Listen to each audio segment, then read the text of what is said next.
Inaresto ng mga pulis Quezon City ang kapwa nila pulis na nabistong nangingikil. Ang sospek humingi raw ng kalahating milyong piso sa live-in partner ng naaresto niyang tricycle driver kapalit ng paglaya nito. Nakatutok si Von Aquino, exclusive. Pinadapa sa sahig habang nakaposa si PO1 Michael Gragasin matapos maaktuhang tumatanggap ng umano'y extortion money sa parking lot ng Masambong Police Station sa Quezon City.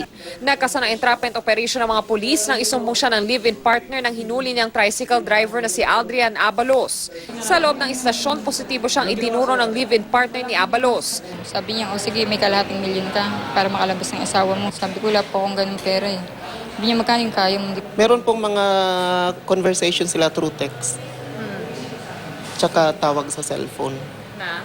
Na yun nga, humingi ng 500,000 and then bumaba sa 100,000. Nagbanta pa raw ang suspect bago sila magkita ng live-in partner ni Abalos. Sabi niya, after 5 minutes, wala ka pa rito, tablado na. Tutuluyan na raw po yung asawa ko, hindi na raw po makakalabas. Mag-alas 8 kagabi nang dalhin ng live-in partner ni Abalos sa 100,000 pesos na marked money sa parking lot ng Masambong Police at doon naaresto si Gragasin.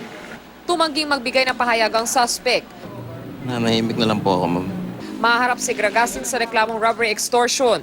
Posible ring kasuhan ang dalawang pulis na kasama niya. Mananatili naman sa kustudiya ng Masambong Pulis si Abalos para maimbestigahan din.